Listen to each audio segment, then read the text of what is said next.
Meus irmãos, nós podemos falar, nós conseguimos falar, temos vozes?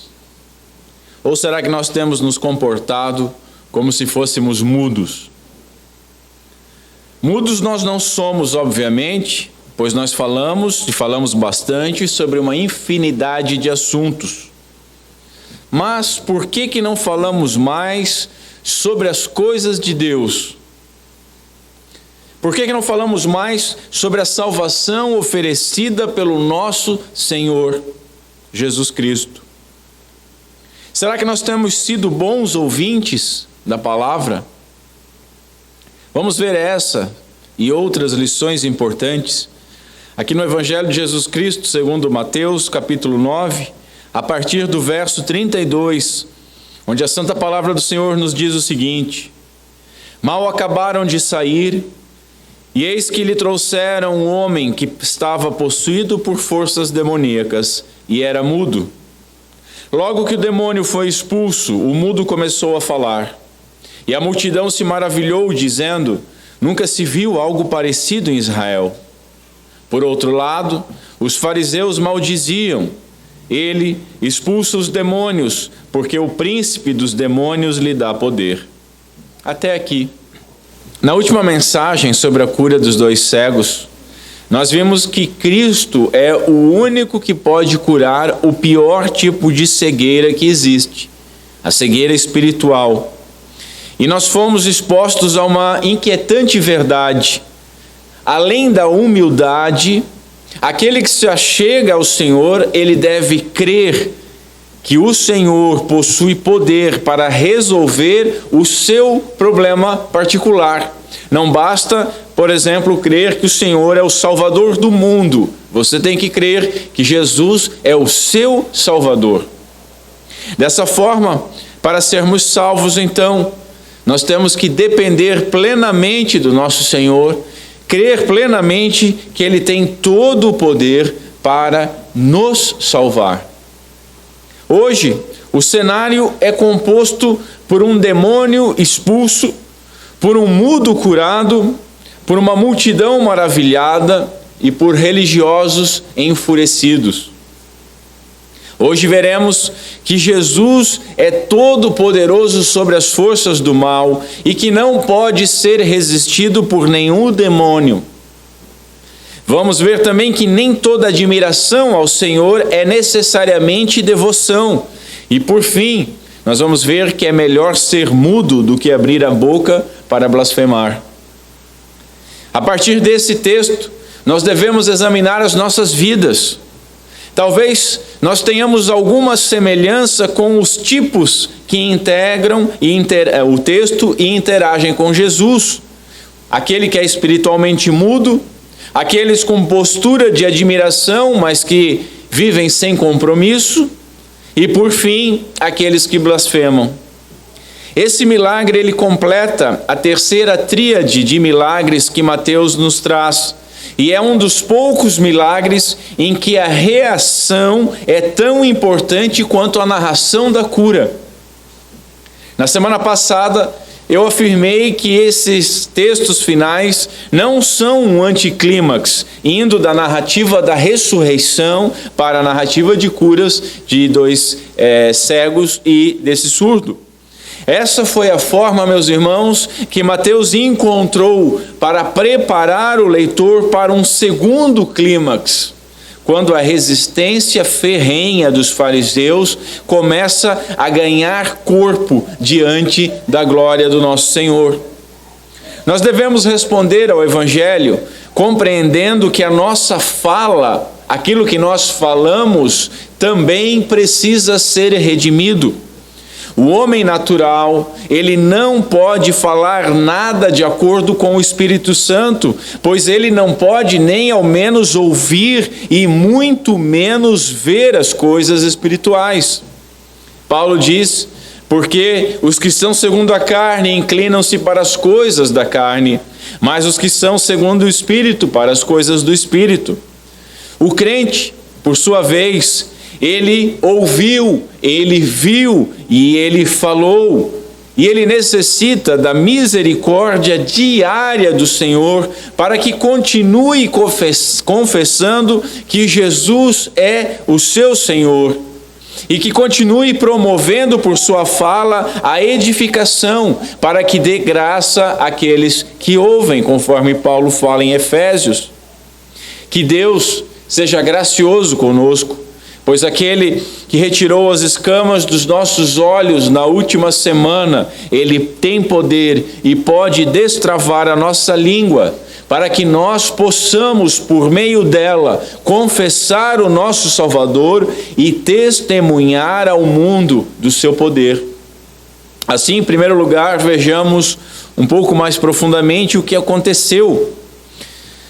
A minha mãezinha, quando ela recebe 2 visitas no mesmo dia, ela costuma dizer para mim assim: saiu uma, entrou outra. E foi o que aconteceu neste dia agitado.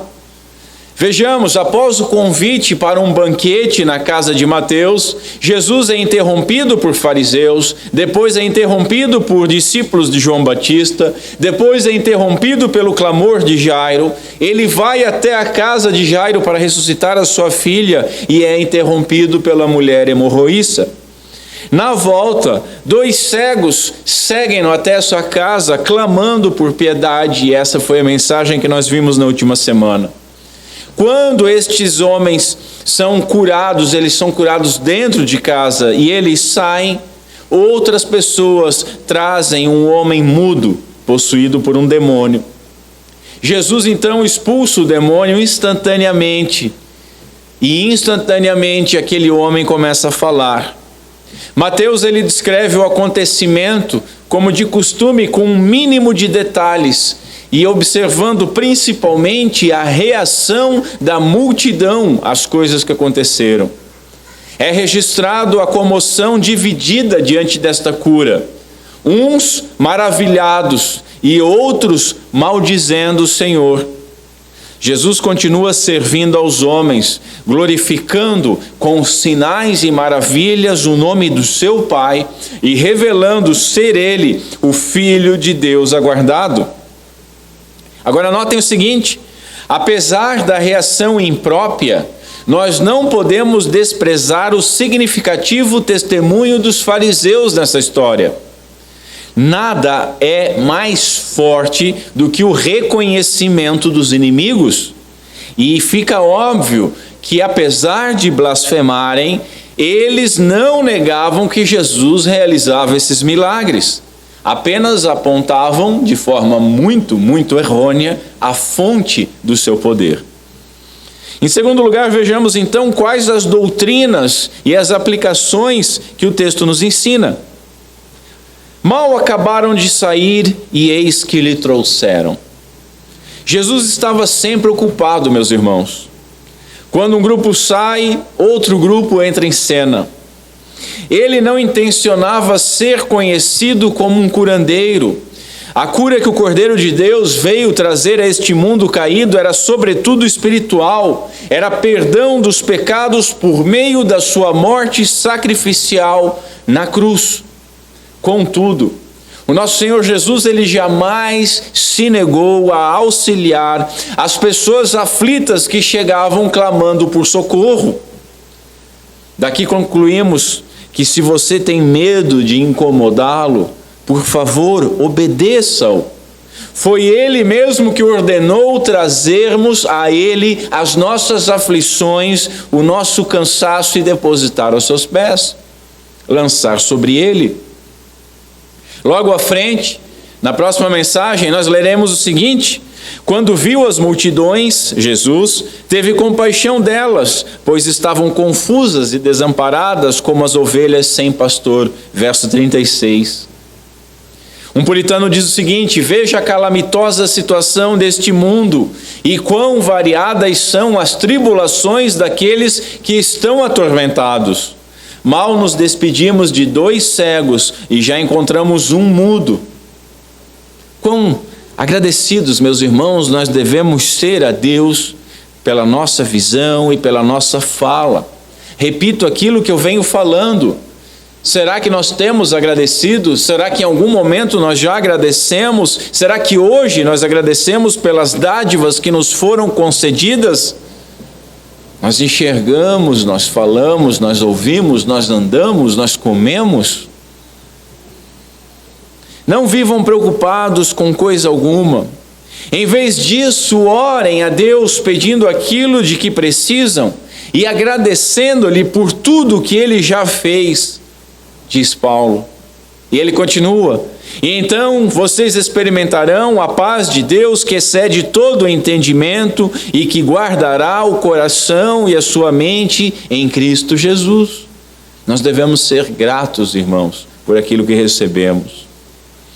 Jesus, ele cansava, mas ele estava sempre disposto a exercer a sua medicina celeste. Ele dá luz aos cegos, ele dá palavra ao mudo, ele dá vida ao morto. Endemoniados são libertados com apenas uma palavra. Nós devemos lembrar com alegria no coração do registro no Evangelho segundo João, que diz o seguinte: Jesus também fez muitas outras coisas. Se todas fossem registradas, suponho que nem o mundo inteiro poderia conter todos os livros que seriam escritos. Que palavra, meus irmãos!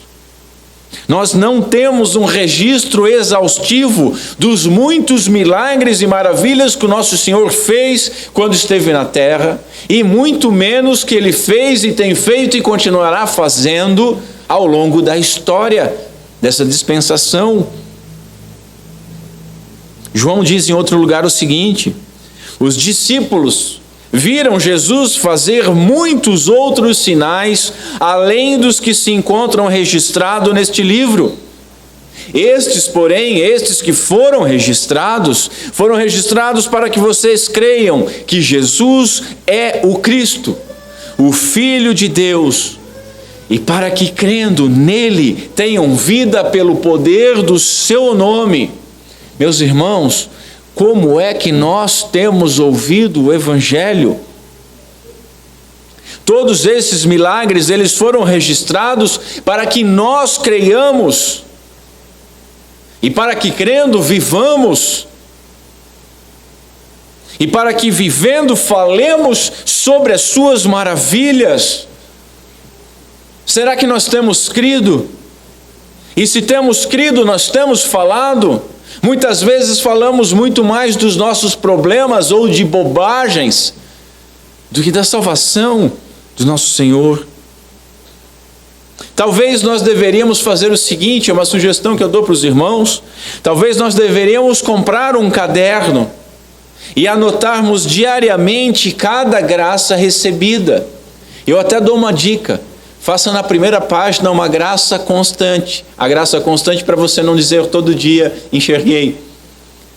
Faça uma página com as suas graças recebidas em constância. E depois vai anotando diariamente cada graça que o Senhor concede a você. Isso aumentaria a nossa gratidão diária, porque diariamente nós estaremos vendo e escrevendo aquilo que o Senhor fez, tal qual se fosse um diário. E além dessa gratidão, nos momentos de fraqueza da nossa fé, nós seríamos fortalecidos, porque bastaria dar uma folhada no caderno e entendermos e vermos que aquele que fez tantas coisas por nós e nunca nos desamparou, continuará fazendo e nunca nos desamparará. Veja como o infatigável Cristo ele agia ao praticar o bem. Com que proximidade uma obra segue-se a outra. Jesus não parava. Os tesouros da misericórdia, maravilhosa misericórdia, escreve Matthew Henry, estão ocultos nele. As suas misericórdias podem ser continuadamente transferidas sem jamais se esgotar. As misericórdias do Senhor não terminam, o seu poder não acaba. Hoje ainda, o Senhor pode estender a sua misericórdia a você, a cada um dos senhores, basta crer.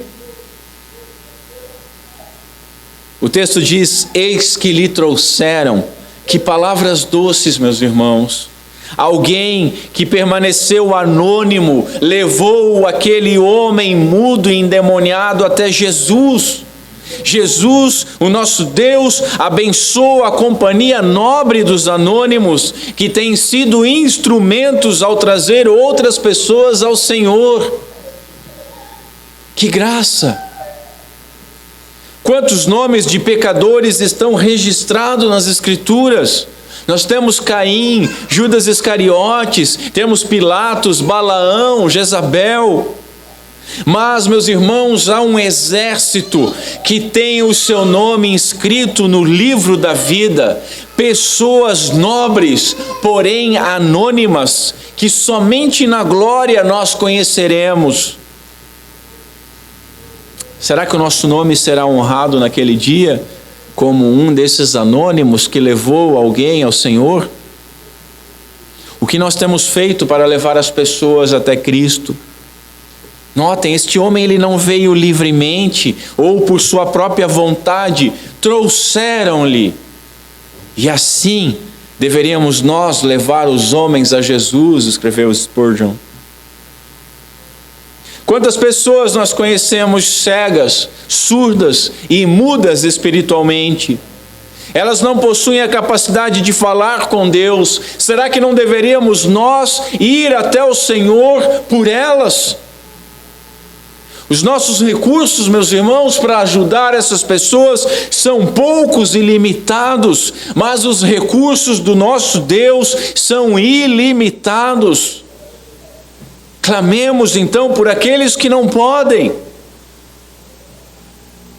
Abramos as nossas bocas e digamos: Senhor, tem piedade de fulano, Senhor, tem piedade de cicrano. Vamos abrir as nossas bocas a favor do mundo. Logo que o demônio foi expulso, diz o texto, que testemunho do poder absoluto de Jesus. Notem, Mateus ele omite o detalhe sobre como Jesus expulsou o demônio, mas por incidentes parecidos nas narrativas do livro, indicam que os demônios eram expulsos simplesmente pela palavra falada de Jesus, simplesmente por uma ordem. O Senhor ele não pronunciava nenhuma fórmula mágica, não recorria a magias, nem usava um modo cantado de falar. Ele meramente falava e os demônios saíam. É nesse Jesus que nós cremos, meus irmãos. É nesse Jesus todo-poderoso sobre todas as forças do mal. Notem o seguinte: pessoas têm medo do demônio hoje ainda. Irmãos, não existe uma batalha espiritual entre Deus e o diabo. Tem pessoas que afirmam que se a igreja parar de orar, elas deveriam dizer o seguinte: se a igreja parar de orar, a igreja está em pecado. Mas elas afirmam que se a igreja parar de orar, o reino de Deus vai parar de avançar, o reino das trevas vai avançar sobre o reino de Deus. De onde é que eles tiram essas teologias, essas ideias amalucadas? Houve sim uma batalha espiritual na cruz do Calvário, e o Senhor Jesus venceu poderosamente e o diabo foi derrotado. As nossas batalhas espirituais particulares são contra as nossas próprias concupiscências e contra as sugestões e tentações que o diabo coloca à nossa frente. Aqui o demônio foi expulso. E isso é mencionado como se fosse a sequência natural das coisas quando Jesus entra em cena, escreveu Spurgeon. Nenhum demônio, meus irmãos, pode resistir ao poder e autoridade do Senhor, e a quem nós tememos. Será que nós tememos os poderes das trevas ou tememos o Todo-Poderoso que ilumina as trevas como o sol do meio-dia? O texto nos ensina que nem sempre é exigido fé daquele que está enfermo para que o Senhor haja. Não havia aqui neste homem uma fé para ser provada como a fé de Jairo. Ele não podia ter fé. Talvez você argumente: mas quem levou o mudo tinha fé.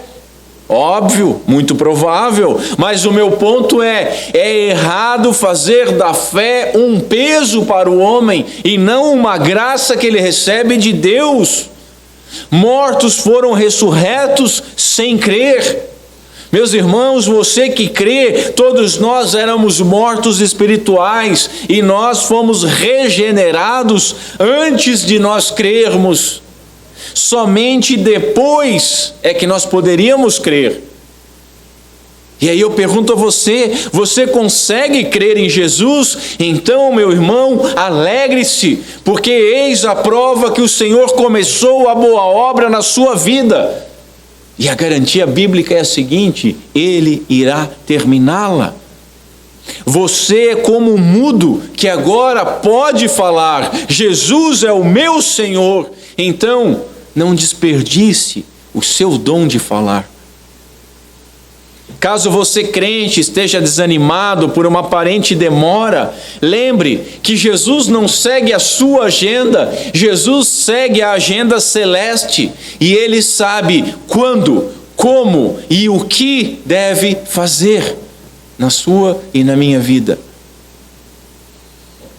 Jesus, ele recebia não somente os que vinham por si mesmos, por sua própria fé, mas aqueles que lhe eram trazidos por seus amigos com a fé dos outros. Que consolo nós obtemos daqui, meus irmãos? Que consolo nós obtemos? O seu pai não tem fé, a sua filha não crê, o seu cônjuge é um incrédulo.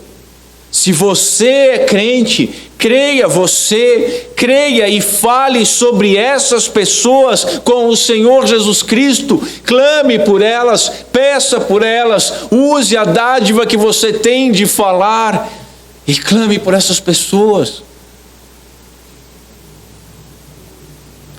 Lhe trouxeram um homem que estava possuído por forças demoníacas e era mudo.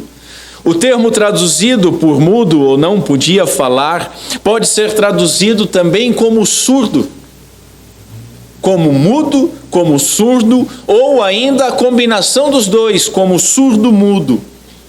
É o sentido do texto que vai indicar o significado do termo.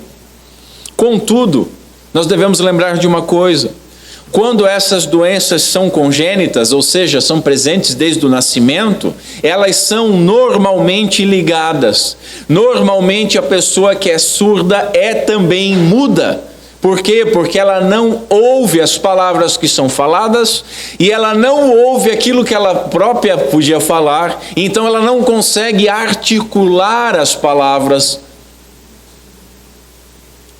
Talvez, sugere um teólogo, o homem aqui não fosse somente mudo, mas surdo-mudo. Nós não podemos esquecer: quem não pode ouvir, dificilmente pode falar. A doença desse homem, ela não tinha nada de causa física. A causa da doença deste homem era espiritual. Não era uma enfermidade, mas era um demônio, e sendo assim, nenhum remédio poderia aliviar o seu sofrimento. Agora veja o seguinte: erros não justificam outros erros. Houveram épocas, e que estão infelizmente se repetindo em nosso tempo, onde cria-se que qualquer coisa inexplicável era ação de Deus ou do diabo. Sendo assim, uma escassez ou um excesso de chuva era uma ação direta de Deus punindo algum pecado. Por outro lado, qualquer doença sem explicação, e principalmente qualquer doença mental, era atribuída à possessão demoníaca. Todavia, as pessoas muito racionais e inteligentes que acusam que a Bíblia é um livro retrógrado e que a Bíblia diz que toda doença era causada por um demônio, não é verdade. Que os escritores bíblicos, e principalmente os escritores do Novo Testamento, atribuíssem toda doença e anormalidades físicas à presença ou operação de espíritos malignos. É evidente, por exemplo, como nós vimos lá em Mateus 4:24, que a Bíblia distingue entre endemoniados e epiléticos. Algumas pessoas afetadas são pessoas, algumas pessoas que são afetadas por demônios, elas são cegas e mudas, como nós vamos ver em Mateus 12. Outras, elas carecem da faculdade de visão, de fala, mas elas não são possessas por demônios. Nós vamos ver isso em Mateus 15. Outras passagens demonstram que os escritores dos evangelhos, eles distinguem criteriosamente entre doenças causadas por demônios e doenças não causadas por eles. Mateus 8:16 é um exemplo, Mateus 10:8 é outro exemplo. E nós podíamos ainda dar mais um exemplo, que é o que nós vamos ver logo à frente. Quando Jesus ele comissiona os 12 discípulos, ele deixa muito claro que possessão demoníaca e enfermidade são duas coisas distintas, porque ele ordena da seguinte forma, no capítulo 10, verso 8: curem os doentes, ressuscitem os mortos, purifiquem os leprosos e expulsem os demônios, ou seja, categorias de ações diferentes. No caso que nós estamos vendo hoje, o demônio havia privado este homem da fala.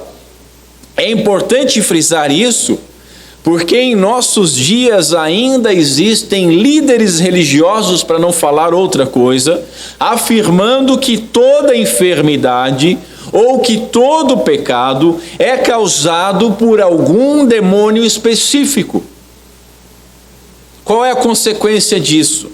A consequência disso é que, ao invés de repreender com força um sujeito que é um sem vergonha, eles tentam expulsar dele uma tal de pombagira, terceirizando a culpa da sua sem-vergonhice. Ou então uma pessoa que está passando por um caso de depressão, ou que está, com um caso de dor de cabeça crônica, uma enxaqueca, alguma coisa, essa pessoa recebe oração repreendendo algum espírito mau. Espírito de enfermidade, saia desse corpo. Ele precisa de um remédio, meu amigo. Ele não precisa da sua fanfarrice, do seu teatro, da sua demagogia. Equilíbrio não é o forte do ser humano. Nunca foi. E assim nós temos o oposto, né? Alguns iluminados pela fraquíssima vela do iluminismo e do racionalismo, eles aboliram do aspecto espiritual da vida, sobrando apenas um materialismo mesquinho. Para essas pessoas, Deus não é mais soberano sobre as estações, ele nem mesmo existe. Por isso, o inverno ele pode deixar de existir pela ação humana via aquecimento global. Essas pessoas usam um amontoado de expressões gatilho, totalmente esvaziadas de significado e recheadas de sentimentalismo. E a consequência disso, infelizmente, entrou pela fraqueza de líderes dentro da igreja. O progressismo transformou o diabo numa piada e motivo de piada dentro da igreja. Para muitas igrejas e muitos líderes cristãos, se é que podemos chamá-los assim, o diabo não passa de um ser mitológico que apenas personifica o mal, tipo o lobo mau. Contrariando essas pessoas, a Bíblia ensina que demônios são reais. O termo possessão demoníaca escreve uma condição na qual uma personalidade distinta e má, estranha à pessoa possessa, assumiu o controle de um indivíduo. Essa personalidade má, ou demônio, é capaz de falar pela boca do indivíduo possesso, bem como de responder quando abordada. Mas é bom reforçar, mais uma vez, o Novo Testamento não ensina que todas as doenças ou estados de loucura e demência são causados por demônios. Mas por que hoje, em alguns lugares, aparecem endemoniados semanalmente? Se em alguns lugares diz que não existe mais demônio, é só um ser mitológico, um bicho-papão. é como se não existisse, em outros aparece semanalmente. E por que em outros lugares que entendem que o diabo existe, como nós entendemos, não aparecem pessoas endemoniadas? Será que nós seríamos acusados de não crer no diabo e por isso nós não o vemos? Falta fé nele? Irmãos, um grande número de teólogos afirma que casos de endemoniamento, eles ocorrem ainda hoje. E excluindo da conta o uso abusivo e teatral que ocorre nas reuniões de televangelistas, é notável que missionários que trabalham em regiões, em lugares onde o evangelho ainda tem uma penetração diminuta, áreas onde Jesus não é conhecido, eles relatam casos semelhantes aos registros bíblicos, de possessões demoníacas e até mesmo de milagres. Por outro lado, cidades que foram alcançadas pelo evangelho, cidades que o evangelho não só alcançou, mas já até estragou, venceu, foi deturpado e agora tem que ser repregado, reensinado, as ocorrências são bem escassas. Hendrickson, um saudoso pastor e teólogo reformado, ele afirmou que não se tem apresentado evidências convincentes de possessão demoníaca nos dias atuais, fora esses casos de missionários.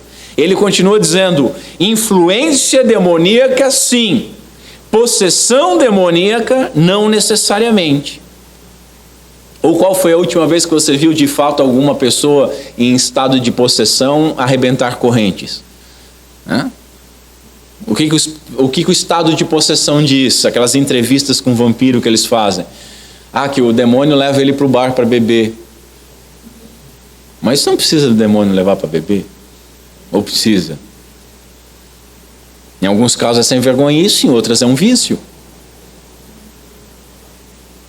Talvez o fenômeno fosse mais comum e evidente aqui nos dias de Jesus, quando ele esteve entre nós, porque a oposição das forças das trevas à sua santa presença era constante.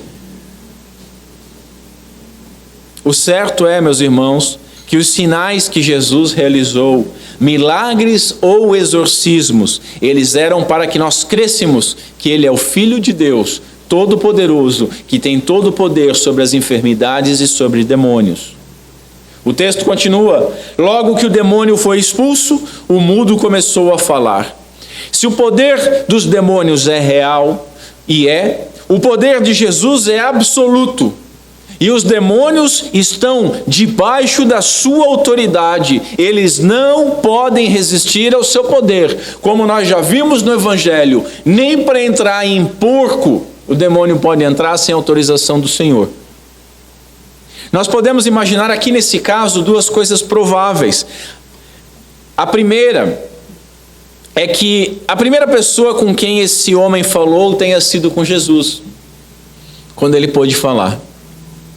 E a segunda, que ele tenha sido salvo pelo Senhor. Não foi só expelido o demônio. Devemos lembrar de Paulo, quando ele estava indo perseguir os cristãos e ele foi convertido pelo Senhor. Qual foi a sua primeira atitude, a primeira pessoa com quem ele falou? A primeira pessoa com quem ele falou foi com Jesus e a sua primeira atitude foi orar. Assim que este mudo é liberto e salvo, ao falar, não é difícil imaginar que ele tenha orado ao Senhor. Não foi assim conosco, meus irmãos? Lembram os senhores da alegria do primeiro amor? A primeira coisa que nós fizemos quando fomos despertados foi orar. E naquela época nós parecíamos mudos que haviam recuperado a fala. Nós falávamos de Jesus o tempo todo e a todas as pessoas. Falávamos da sua graça e misericórdia como nossos principais e únicos assuntos. Mas não sei o que há, não sei o que houve. Com o passar do tempo, o maravilhamento abandonou muitos. E ao invés de falarmos ainda mais sobre o Senhor, acabamos emudecendo sobre as coisas eternas. O incrédulo, prisioneiro do diabo, ele é mudo acerca de tudo que é bom.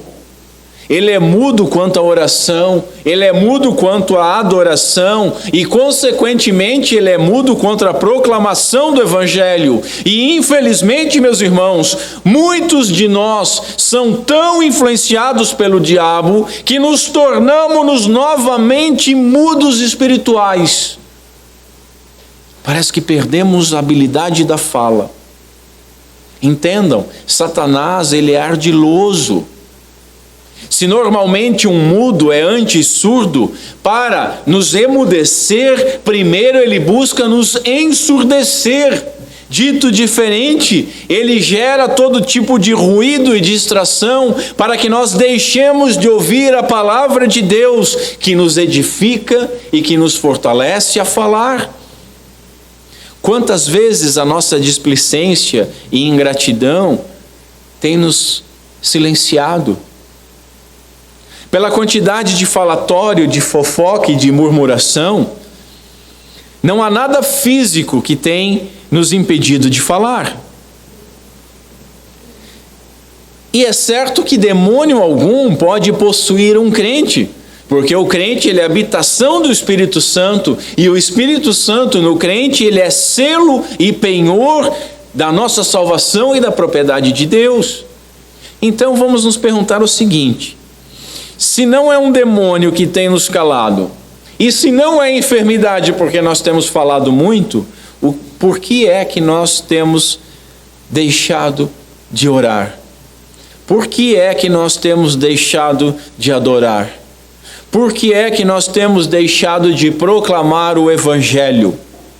Quais são as vozes e os ruídos que nos impedem de ouvir a palavra, impedindo assim que nós falemos? O que nós mesmos ou o diabo tem usado para nos silenciar? Será que nós temos sido entretidos com outras coisas? Se esse é o nosso caso, arrependamo-nos e clamemos: tem compaixão de mim, Senhor, e solta a minha língua. A reação da multidão: nunca se viu algo parecido em Israel, eles falaram. Essa expressão indica que algo tornou-se visível, brilhou, apareceu a eles. E o que foi que apareceu a eles? Era Cristo, luz de luz, brilhando boas obras diante dos homens para a glória de Deus. Veja, o povo judeu já havia testemunhado grandes sinais operados por homens como Moisés, Elias e Eliseu. Sendo assim, a observação não é específica sobre esse milagre, mas sobre a frequência dos sinais operados por Cristo, algo sem precedentes na história. Um pai da igreja escreveu o seguinte: não somente porque admiravam o seu poder de curar, mas porque curava com facilidade e rapidamente uma infinidade de doenças, mesmo as incuráveis. O texto diz que a multidão se maravilhou. Essa movimentação e reação ao redor do Senhor poderiam fazer-nos imaginar que todos se renderiam a Ele, reconhecendo Jesus como o Messias prometido. Ainda que nós leiamos lá em João 6, sabendo, pois, Jesus que haviam de vir e arrebatá-lo para fazerem rei. As manifestações de admiração, elas não necessariamente significaram a aceitação de Jesus. Ao menos não da maioria.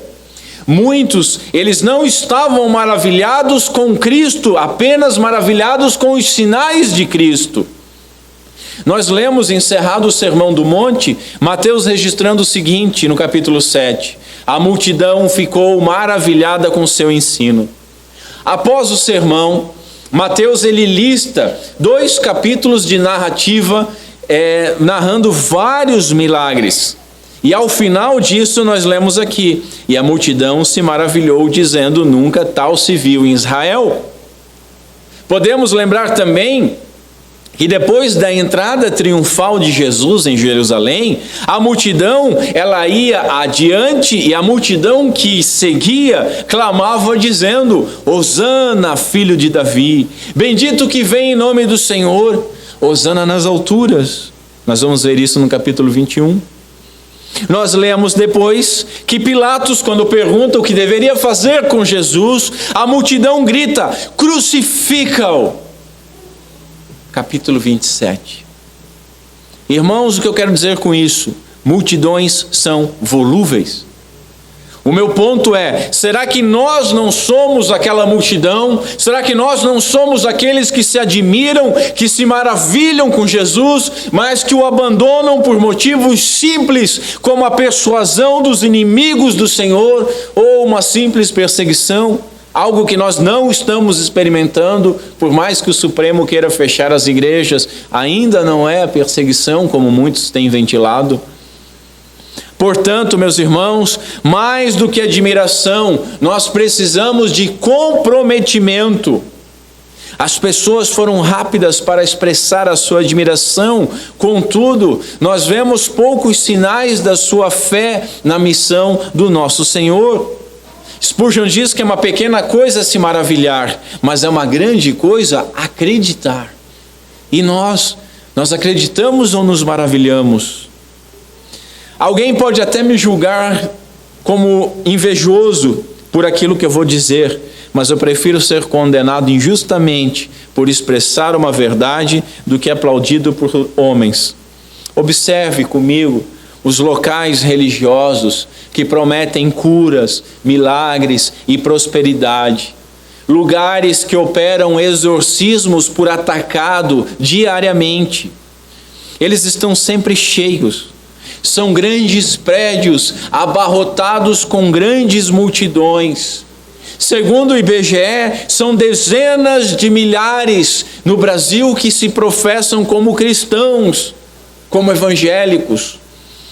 Contudo, eu nem vou entrar na questão da influência sobre a nação, mas observando dentro desse próprio grupo que se denomina evangélico, o divórcio, o calote, a mentira, a ganância, a idolatria e o misticismo são normais, tão normais quanto entre os grupos chamados infiéis. Você pode crer que Jesus é um Deus onipotente e mesmo assim não crer que Ele é o seu Senhor. Você pode até chamá-lo de Senhor, enquanto Ele lá do alto questiona: por que me chamais de Senhor, se não me obedece, se não me obedeceis, se não faz o que eu mando? Irmãos, Cristo não veio buscar o aplauso do mundo. Ele veio buscar as ovelhas perdidas do seu Pai. Ele veio buscar adoradores em espírito e verdade. Qual tem sido o nosso comprometimento com o Senhor? Nós morremos para nós e vivemos para Ele? Qualquer coisa que seja menos que isso deve nos levar às lágrimas e ao arrependimento. Continuando o texto. Por outro lado, os fariseus maldiziam. Por fim, vejamos a triste reação dos fariseus. Nós devemos notar inicialmente que em todo o ministério de Jesus nunca houve neutralidade. As pessoas estavam ora com ele, ora contra ele. E isso é tão verdadeiro hoje como era naquela época. E aí fica a questão: qual é a sua posição? O Sproul escreve o seguinte: se você disser, bem, eu estou pensando a respeito, mas ainda não cheguei a uma conclusão, eu tenho de dizer-lhe que você se encontra em oposição ao ungido do Senhor. Não há neutralidade. Ou você está com ele, ou você está contra ele. Portanto, meus irmãos, existe apenas dois tipos de ouvintes: crentes e descrentes. E você que está me ouvindo, em qual grupo você se encaixa? Não existe neutralidade. Diz um ditado que o muro é do diabo, e se você está em cima do muro, você não está com Cristo. Fariseus cegos diante de um mudo. Notemos como o ódio deixa esses homens obcecados e deturpados. Não podendo negar as portentosas obras de Jesus, os fariseus fizeram algo ainda mais ímpio do que negar. atribuíram à influência do diabo a capacidade de Jesus expelir demônios. Pelo conhecimento que estes homens possuíam, eles deveriam ter sido os primeiros a se ajoelharem diante de Cristo, exaltando-o como Messias. Eles deveriam ter se alegrado junto com as multidões e proclamando e confirmando que Jesus era o Cristo esperado a todas as pessoas. Eles deveriam confirmar os sinais que Jesus apresentava como cumprimento das profecias, e essa é a tarefa que se espera de líderes religiosos. Mas, em vez disso, os fariseus apresentavam Jesus como Satã personificado. E esse foi o pior pecado que poderiam ter cometido, escreveu um teólogo. Lembremos que em Isaías nós lemos o seguinte: então os olhos dos cegos serão abertos e os ouvidos dos surdos se abrirão. Então os coxos saltarão como servos e a língua dos mudos cantará, porque águas arrebentarão no deserto e ribeiros no ermo. Que aqueles cegos da última exposição, eles tivessem ouvido esse texto, é muito provável. Que o endemoniado mudo desse texto tivesse ouvido, é improvável. Todavia, que os fariseus o conhecessem e conhecessem muito bem esse texto é inegável. Estes homens se enquadram na pior categoria de cegos, aqueles que não querem ver. Não satisfeitos em querer não ver, eles abrem as suas bocas irreverentemente e blasfemam. Eles haviam visto sinais suficientes para saber que era o poder de Jesus atuando sob o poder de Deus, porque não só expulsava demônios, mas também limpava leprosos, ressuscitava os mortos, perdoava os pecados, pregava o reino de Deus e levava os homens ao Pai, coisas que demônio algum podia querer e muito menos fazer. Palavras do Crisóstomo, um dos pais da igreja. Como pode ter sido possível a alguém achar que o poder por trás da compaixão do nosso Senhor fosse maligno? Não havia mal algum nele. Essa aqui, meus irmãos, não foi a primeira oposição direta a Jesus escrita em Mateus, mas, a partir daqui, a maré de oposição que mais tarde levou Jesus para a cruz, ela torna-se parte essencial do pano de fundo de todas as histórias. O texto diz: ele expulsa os demônios, porque o príncipe dos demônios lhe dá poder. Não havia como negar as evidências. As curas físicas e espirituais, elas eram visíveis, imediatas e irrefutáveis. E assim, não podendo refutar, eles difamaram a causa desses sinais. Matthew Henry diz que foi uma sugestão horrível, além do que se pode imaginar. Notemos a que ponto pode chegar alguém que recusa-se a reconhecer uma verdade que é evidente. E nós vemos isso até hoje nos nossos dias. Quem luta contra a evidência naturalmente faz papel de tolo. E para explicar os sinais, eles desceram ao mais baixo degrau possível a um homem. Eu não vou entrar no assunto sobre o pecado contra o Espírito Santo agora, porque lá no capítulo 12, esse embate com os fariseus se repete de maneira bem semelhante. E Jesus responde lá que quem pecar contra o Filho do Homem será perdoado, mas que quem pecar contra o Espírito não. Eu vou dizer apenas que, se uma pessoa conhece as Escrituras e conscientemente vai contra o seu ensino, apostatando, e ensina ativamente contra a Escritura, ele estará pecando contra o Espírito.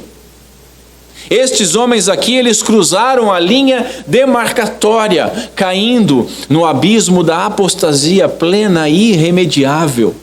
Estes homens se condenaram Estes homens têm um ar de malícia, de falsidade, de hostilidade satânica no grau mais elevado, e as atitudes desses opositores eram totalmente satânicas, sendo, portanto, de forma justa, declaradas como imperdoáveis mais à frente. A autoridade de Jesus o torna capaz de dizer aos demônios o que fazer e ser obedecido por eles, além de deixar os espectadores com uma escolha difícil. Ou ele é o libertador escolhido de Deus, ou no mínimo é um profeta extraordinário e algo a mais.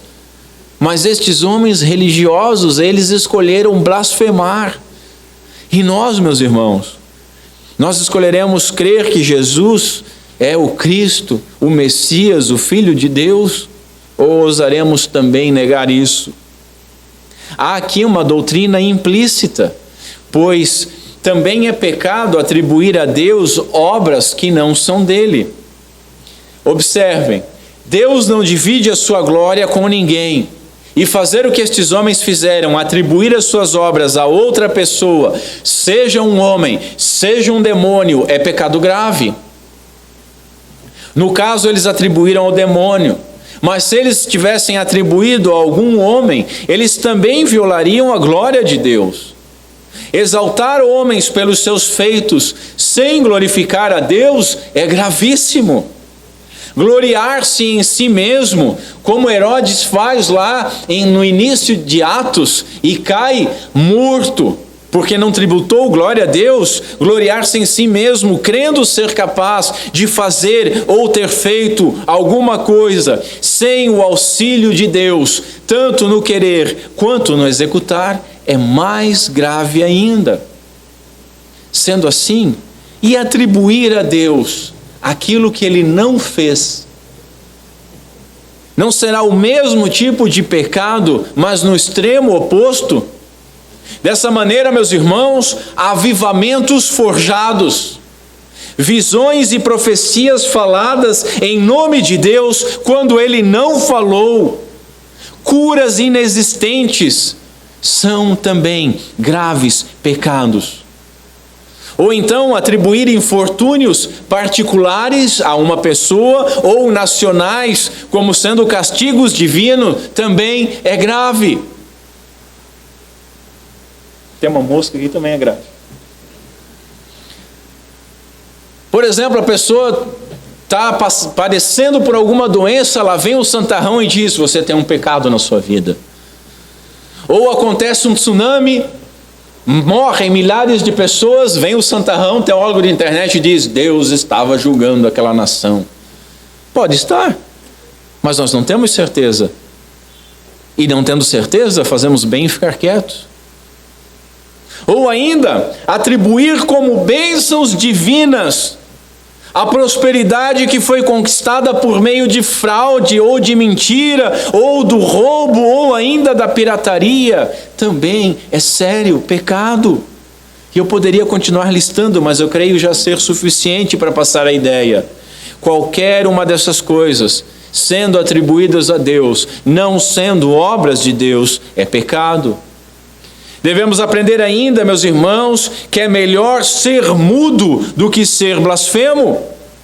Quando nós não entendemos algo, tal como os flautistas na casa de Jairo, nós acabamos nos refugiando atrás da zombaria e do escárnio. Porém, seria muito melhor que esses religiosos aqui tivessem zombado, caso não compreendessem, do que blasfemado, porque não aceitavam. Pior ainda, porque eles compreendiam. Eles sabiam que homem algum poderia realizar tais sinais, e cegados pelo orgulho, eles preferiram negar aquilo que estavam vendo. Seria melhor serem mudos, como aquele endemoniado, do que blasfemar de maneira maligna como fizeram.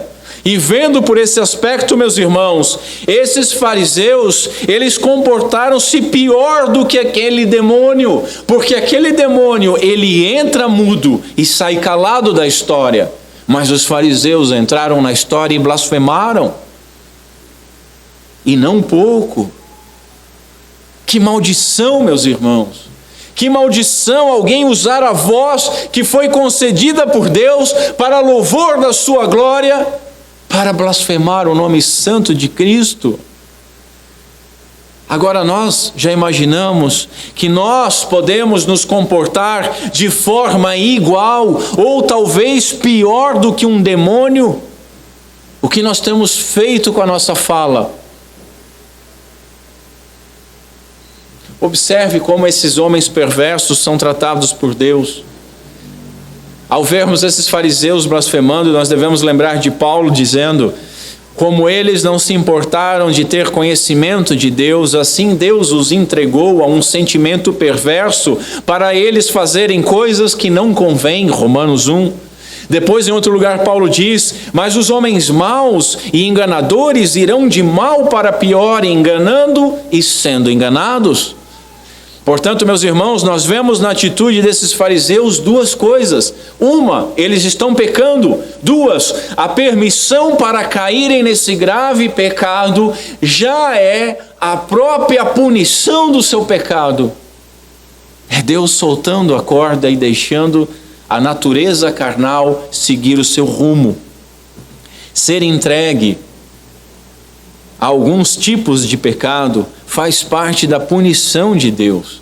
Veja, não é que ele vai punir alguns pecados, mas a permissão para que alguns tipos de pecado em si sejam cometidos já é o juízo de Deus. E no caso destes homens, um juízo irremediável.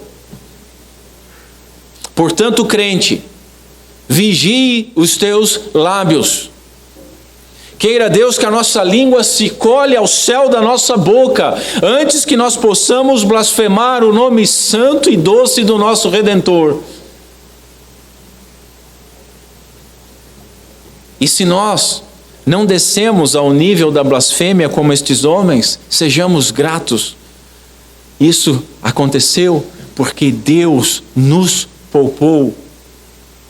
Veja, você que tem zombado e feito pouco caso das coisas sagradas, se está ouvindo porque já não é mais surdo, então agora prove que não é mais mudo e confesse os seus pecados, crendo e confessando que Jesus é o seu único Salvador. Quem tiver ouvidos para ouvir, ouça. E você que tem frequentado alguma igreja, que tem se maravilhado aqui, virado as suas costas acolá, pare de brincar com o sagrado e comprometa-se com o Senhor. Você não será salvo por frequentar alguma igreja ou por simpatizar com Jesus, enquanto você não crer que merecia o inferno, mas que o Senhor Jesus veio salvar pecadores como você, e que Ele pode ser o seu Salvador particular. Enquanto você não morrer para a sua vida medíocre e parar de ser um fantoche nas mãos do diabo e viver para a santificação para a qual os eleitos de Deus foram chamados a viver, você está em um perigoso lugar. Você está em cima de um muro que pertence ao diabo. Sendo assim, ouça hoje, creia hoje, arrependa-se hoje e fale hoje, confesse Jesus como seu Salvador. Jesus tem todo o poder para curar qualquer enfermidade, meus irmãos, e sobrepujar todos os demônios. Admirar-se com Ele e com seu poder não salva ninguém. Nós precisamos nos comprometer com Ele, usando a nossa voz para adorá-lo, glorificá-lo e confessá-lo, proclamando que Ele é o nosso Salvador. Se não for para usar a nossa voz desta maneira, seria melhor que nós fôssemos mudos. Sendo assim, oremos o Salmo 30 de maneira coletiva. Senhor, acaso o pó te louvará? Falará da tua fidelidade? Ouve-nos, Senhor, e tem misericórdia de nós. Ajuda-nos, Senhor. Transformaste o nosso pranto em dança. Tiraste as nossas roupas de luto e nos vestistes de alegria, para que cantemos louvores a Ti e não nos calemos. Senhor, meu Deus, Te daremos graças para sempre. e que Deus Pai seja misericordioso conosco, por Cristo Jesus, nosso Senhor. Amém. Vamos ficar em pé e vamos orar. Curve a sua cabeça comigo.